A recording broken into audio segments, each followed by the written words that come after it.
माझी poultry YouTube चॅनलला like, share आणि सबस्क्राईब करा. इतकंच. नमस्कार.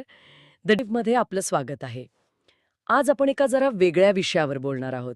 महाराष्ट्रातल्या पोल्ट्री उद्योगातला एक नवीन प्रयोग आणि तोही एका व्यक्तीच्या अनुभवातून. उत्तम डुकरे म्हणून एक उद्योजक आहेत. त्यांनी त्यांच्या इसी पोल्ट्री हाऊस म्हणजे इसी पोल्ट्री हाऊस बद्दल लिहिलं आहे.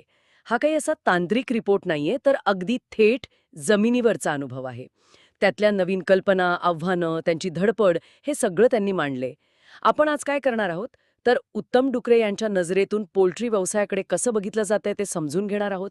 त्यांचे अनुभव काय आहेत, आव्हानं कुठली, म्हणजे बघा वाढते खाद्यदर, पक्ष्यांची मरतूक आणि या सगळ्यातून त्यांना काहीतरी नवीन करण्याची प्रेरणा कशी मिळाली, हे सगळं आपण बघूया. त्यांनी सुरुवातीलाच एक मस्त वाक्य लिहिलंय, जी माणसं ध्येयाकडे नजर ठेवून वाटचाल करत असतात ती सतत धडपडत असतात. लोकांच्या दृष्टीने ती धड नसतात, कारण ती नेहमीच पडत असतात. खरं म्हणजे ती पडत नसतात, तर पडता पडता घडत असतात. क्या बात आहे. याच विचाराने म्हणजे प्रयत्नातून शिकण्याच्या वृत्तीने आपण सुरुवात करूया.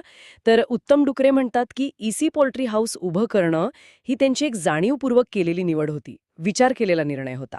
त्यांच्या मते याचे जे फायदे आहेत ना, खास करून पक्ष्यांच्या वजनवाढीवर वातावरणाचा जो चांगला परिणाम होतो, ते टीकाकारांच्या लक्षातच आलं नाही म्हणे, किंवा त्यांच्या त्या ठरलेल्या चौकटीत ते बसलं नाही. ओके, चला तर मग हे इसी प्रकरण नक्की आहे तरी कार, यावर जरा सविस्तर बोलूया का? हो, नक्कीच. एसी म्हणजे इसी. त्याचं पूर्ण रूप आहे एन्व्हायरमेंटली कंट्रोल्ड. हं, म्हणजे सोप्या भाषेत सांगायचं तर पोल्ट्रीचं जे शेड असतं ना, हं. तिथलं वातावरण, तापमान, आर्द्रता, हवा खेळती राहण्याची पद्धत म्हणजे व्हेंटिलेशन आणि काही ठिकाणी लाईटसुद्धा.